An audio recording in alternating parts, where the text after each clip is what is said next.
వైఎస్ఆర్సీపీ అధినేత జగన్ ధ్వజం అంటూ పేదలపై ఎందుకెంత కక్ష, ఈ ప్రభుత్వానికి మానవత్వం ఉందా, మళ్ళీ రేషన్ కష్టాలు ఎందుకు తెస్తున్నారు, డోలేలూరి రద్దుతో దోపిడీకి తిరిగి ద్వారాలు తెరిచినట్టు కాదు, దేశమంతా ఇచ్చిన విధానాన్ని రద్దు చేసి ఏం సాధిస్తారు, కూటమి అధికారంలోకి వచ్చాక మొత్తంగా 3 లక్షల ఉద్యోగాలను ఓడగొట్టారు, ఏడాది పాలనలో లక్షల కుటుంబాలు పొట్టగొట్టడం మీకు మాత్రం సాధ్యం బాబు అన్నటువంటి వార్తని హైలైట్ చేశారు. లేకపోతే ఏపీ జీఎస్టీ నేల చూపులు, పెద్ద రాష్ట్రాల్లో ఆంధ్రప్రదేశ్ ఒక్కటే తిరోగమనం, గత ఆర్థిక సంవత్సరం 2వ నెలలోనే తగ్గిన జీఎస్టీ వసూళ్లు దేశవ్యాప్తంగా 13.66% పెరిగితే ఏపీలో మాత్రం 2.23% క్షీణత.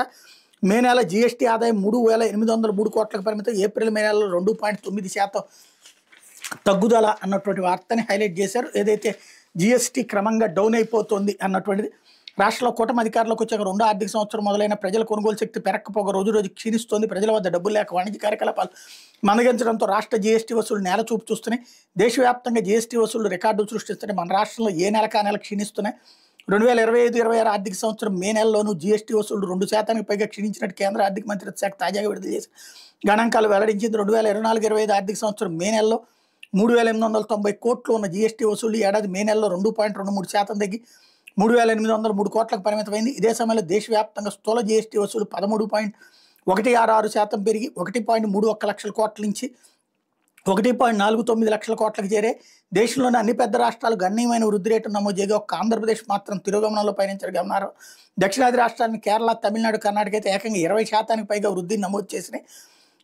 ఐజీఎస్టీ సెటిల్మెంట్ తర్వాత రాష్ట్రానికి నికరంగా వచ్చే జీఎస్టీ వసూళ్లు భారీ క్షీణత నమోదైంది. గత ఏడాదితో పోలిస్తే నికర జీఎస్టీ వసూలు 12% క్షీణించి 6,149 కోట్ల నుంచి 5,388 కోట్లకు పడిపోయి ప్రస్తుత ఆర్థిక సంవత్సరం మొదటి 2 నెలలు ఏప్రిల్ మే నెల వసూళ్లను కలిపి చూస్తే 2.9% క్షీణత నమోదైంది. గత ఏడాది మొదటి 2 నెలల జీఎస్టీ ఆదాయంతో పోలిస్తే ఏడాది 2.9% తగ్గి 8,490 కోట్లకు పరిమితమైనట్టు కేంద్ర ఆర్థిక శాఖ వెల్లడించింది. చివరికి బీహార్ వంటి వెనుకబడిన రాష్ట్రం కంటే ఆంధ్రప్రదేశ్ జీఎస్టీ వసూలు క్షీణిస్తుండడం కలవరపాటుకు గురి చేస్తుంది. సంక్షేమ పథకాలు ఆపేయడం, ఎటువంటి అభివృద్ధి పనులు చేపట్టకుండా కేవలం కబుర్లతో కాలక్షేపం చేయడం, పంటల గిట్టుబాటు ధర లేక రైతులు తీవ్రంగా నష్టపోవడం వంటి అనేక కారణాలతో రాష్ట్రంలో వాణిజ్య కార్యకలాపాలు మందగించడానికి ప్రధాన కారణంగా ఆర్థిక నిపుణులు పేర్కొంటున్నారన్నటువంటి వార్తని హైలైట్ చేశారు.